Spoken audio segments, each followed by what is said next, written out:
जब भी हमारी सरकार कांग्रेस की महाराष्ट्र में यहाँ सेंट्रल में आएगी तो पावर लूम बुनकरों को एक बहुत बड़ी राहत और बहुत बड़ी स्कीम कांग्रेस पार्टी की तरफ से दी जाएगी।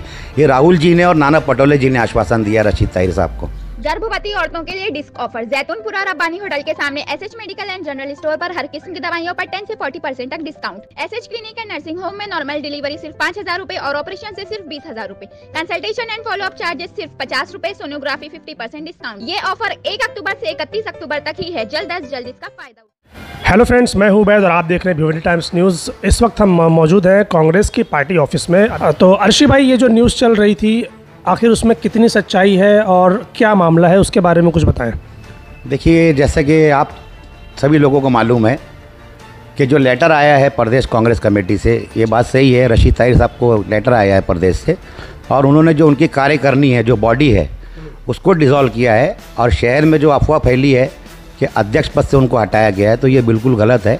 नाना पटोले जी ने अध्यक्ष साहब को ये ऑर्डर दिया है कि आपकी ये कार्यकारिणी बर्खास्त की जाती है। आप 7 दिन के अंदर नई कार्यकारिणी बना करके प्रदेश से मंजूरी लीजिए। और आप जैसे पत्रकार लोग जो भिवंडी में हैं, उन लोगों ने उसको बराबर समझा और उस न्यूज़ को अच्छे से, मतलब आप लोगों ने उसके अंदर कुछ गड़बड़ नहीं की। जिसने उस लेटर को पढ़ा, वो लेटर पढ़ के उन्होंने लेटर को समझ गए। मगर कुछ न्यूज़ के अंदर जो आई खबर, एक तो उसमें बहुत गलत तरीके से लिखा गया था कि अब नहीं रहे रशीद ताहिर। उनके घर वालों से, उनके रिश्तेदारों से, मुझको भी काफ़ी लोगों के फ़ोन आए, क्या रशीद भाई को कुछ हो गया है क्या? ये तो ये पत्रकारों के अंदर, मतलब माशाल्लाह भिवंडी के अंदर बहुत सुलझे हुए पत्रकार लोग हैं।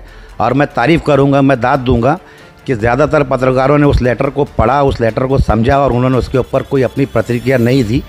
मगर 1-2 न्यूज़ चैनल वालों ने जो किया है, ये काम जो किया है, मैं बोलना चाहूँगा उनको कि पत्रकार लोगों का काम ऐसा नहीं होता। जो सच्चाई होती है वो जनता को, वो आवाम को बताना उनका काम होता है। अगर वो लेटर सही से पढ़ लिए होते, लेटर पढ़ करके अगर वो बयान दिए होते, तो जैसा आप लोगों ने इस मामले में खामोशी इख्तियार की, जिस तरह से आप लोगों ने इस मामले को लिया, तो वो भी उस तरह से लेते। ये हमारे पार्टी का रूटीन मामला है। रशीद ताहिर साहब को 3 साल हो गया है सदर बने हुए, 26 अक्टूबर को। और हमारा बहुत बड़ा प्रोग्राम हुआ था, जैसे इमरान प्रतापगढ़ी जी जिसमें आए थे।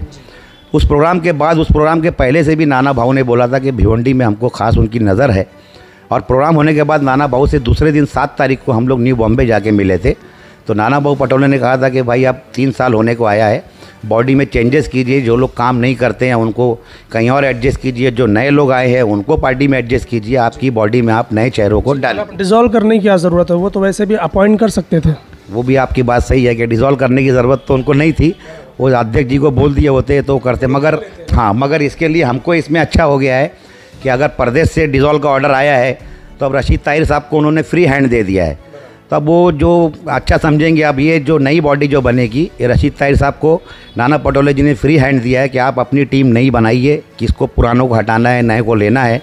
वो प्रदेश अध्यक्ष नाना पटोले जी और रशीद ताहिर साहब मिल करके वो नई कार्यकारिणी को फाइनल करेंगे। ये सारा दारोमदार रशीद ताहिर की जिम्मेदारी है या कि नाना पटोले साहब की? ये पूरी रशीद ताहिर साहब को जिम्मेदारी दी। नाना पटोले साहब तो अभी फिलहाल जोर दे रहे हैं कि यंगस्टर्स को ज़्यादा चांस दिया जाए और उनको पार्टी में लाया जाए। एकदम बराबर आप बोल रहे हैं कि नाना भाऊ को हम बहुत तारीफ़ करते हैं। नाना भाऊ की, कि जब से वो प्रदेश के अध्यक्ष बने हैं, वो कांग्रेस पार्टी में एक नई ऊर्जा, नई जान फेंक दी है। और मैं आपको उबैद भाई ख़ास तौर से बताता चलूँ कि नाना पटोले जी की भिवंडी के ऊपर ख़ास नज़र है। भिवंडी की लोकसभा और भिवंडी की विधानसभा ये चुन कर लाने का उनका बहुत बड़ा एक टारगेट है। उस टारगेट के लिए, उसी लिए, उस जिम्मेदारी को पूरा करने के लिए रशीद ताहिर साहब को उन्होंने बहुत बड़ी जिम्मेदारी दी है कांग्रेस पार्टी की। और उनका रशीद ताहिर साहब को हमेशा साथ रहा है, सपोर्ट रहा है। और रशीद ताहिर साहब और नाना पटोले जी मिल करके ये जो जोड़ी है, ये इंशाल्लाह भिवंडी में आपको कहीं ना कहीं आपको समझ में आएगा। आगे हम भिवंडी की लोकसभा भी जीतेंगे, विधानसभा भी जीतेंगे, क्योंकि इसमें ख़ास तौर से हमारे प्रदेश अध्यक्ष नाना पटोले जी और रशीद ताहिर साहब मिल के इस पे काम कर रहे हैं। ये वही लेटर है जिसमें ये लिखा गया है कि आपकी जो कार्यकारिणी है वो 7 दिन के अंदर जो है उनको मतलब लिस्ट देनी है बना करके कि नई बॉडी किस तरीके से होनी चाहिए, किसको लेना है, किसको निकालना है। ये उसका लेटर है, ना कि ये वो लेटर है कि रशीद ताहिर साहब प्रेसिडेंट नहीं रहे। ये वो लेटर नहीं है, वो बिल्कुल गलत बात थी। बराबर, एकदम आपने सही कहा, ये वही बात है। और मैं उबैद भाई आपको एक बात बताता चलूँ कि हमारे भिवंडी वालों के लिए एक बहुत अच्छी बात ये है कि हमने बुनकर सम्मेलन जो लिया है, इसमें हमारे नाना पटोले जी ने जो स्पीच किया, आरिफ नसीम खान साहब ने जो स्पीच किया, रशीद ताहिर साहब ने जो स्पीच किया और इमरान प्रतापगढ़ी ने जो स्पीच किया, ये सब लोगों ने उसमें पावर लूम के बुनकरों के मसाइल को उठाया। टोरेंट के मसले को उठाया, पावर के मसले को उठाया और पावर लूम वालों को होने वाली तकलीफ़ों को उठाया। ये इसलिए हुआ, ये प्रोग्राम इसलिए हुआ कि रशीद ताहिर साहब जो है ये बुनकरों के लीडर माने जाते हैं भिवंडी शहर में। बुनकरों के मसले वो हमेशा उठाते रहते हैं। राहुल गांधी जी की तरफ से, ख़ास तौर से नाना पटोले जी को, इमरान प्रतापगढ़ी जी को ऑर्डर था ये उनके तरफ से, क्योंकि भारत जोड़ो यात्रा में राहुल गांधी जी से हमारे रशीद ताहिर साहब जब मिले थे, 11 मिनट तक उनके साथ पैदल चले थे। उन्होंने भिवंडी के पावर लूम के बारे में राहुल जी को जब ब्रीफ किया तो उन्होंने बोला कि मैं नाना पटोले जी से इस बात के बारे में बोलूँगा और भिवंडी से मुझे खुद लगाव है। जैसा कि आप सभी जानते हैं कि राहुल जी भिवंडी में 3 बार आ चुके हैं, उनके ऊपर केस भी था, तो भिवंडी को वो बहुत अच्छी तरह से जानते हैं। ये हमारे लिए बहुत खुशनसीबी है। रशीद ताहिर साहब जब से अध्यक्ष बने हैं तो उन्होंने कांग्रेस के हाई कमांड तक यही बात पहुंचाई है कि भिवंडी में पावर लूम जो है वो धड़कन है। पावर लूम के बुनकरों का आप मामले को आप ध्यान रखिए।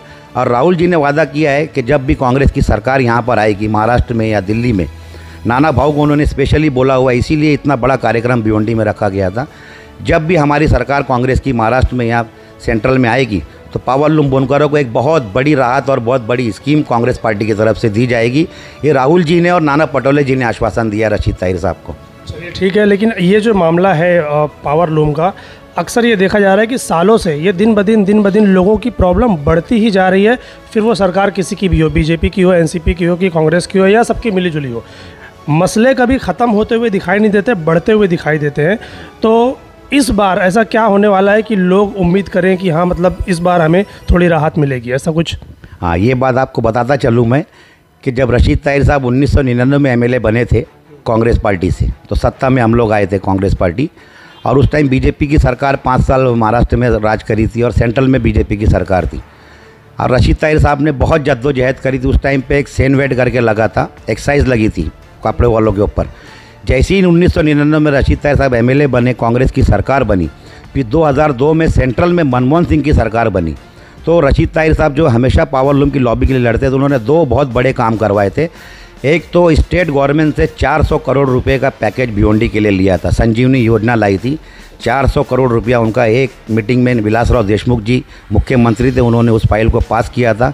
संजीवनी योजना से भिवंडी वालों को 400 करोड़ रुपए का फ़ायदा हुआ था, पावर लूम बुनकरों को।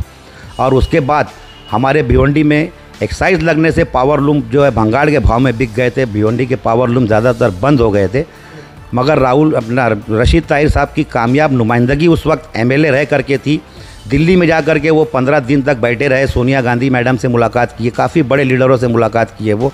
उन्होंने वादा किया था कि जब हमारी सरकार आएगी तो हम ये एक्साइज हटा देंगे। और उनकी दूसरी कामयाबी वही हुई, जैसी सेंट्रल में 2002 में मनमोहन सिंह जी की सरकार बनी, उसके बाद तुरंत पहला ही फैसला किया गया कि ये एक्साइज ड्यूटी से पावर लूम बुनकरों को आज़ाद किया जाता है। ये रशीद ताहिर साहब की 2 बहुत बड़ी कामयाबी पावर लूम वालों के लिए थी। तो दिखाने का मकसद आपको ये था कि वो जो न्यूज़ चल रही थी कि रशीद ताहिर साहब आप कांग्रेस के प्रेसिडेंट नहीं रहे, तो ऐसा कुछ नहीं है, वो अभी भी प्रेसिडेंट है, बल्कि उनके अंडर में, उनके देखरेख में सारा कुछ मामला होने वाला है। भिवंडी की जो नई बॉडी बनेगी, पार्टी में जो नए लोग शामिल होंगे, नए पोस्ट होल्डर जो शामिल होंगे, वो सारी की वो सारा का सारा दारोमदार रशीद ताहिर के सर पर है। तो अब देखना ये है कि आने वाला जो वक्त है, वो माहौल को देखकर ऐसा लगता है कि इलेक्शन बहुत ही करीब है, लेकिन फ़िलहाल अभी तक पार्टी में कोई भी पोस्ट होल्डर नहीं है। तो अब देखना ये है कि पार्टी कितनी जल्दी इन सब चीज़ों पर काम करती है और जल्द से जल्द लोगों को पोस्ट देती है, ताकि भिवंडी शहर में कांग्रेस के जो भी लोग हैं वो काम कर सके इलेक्शन आने के लिए।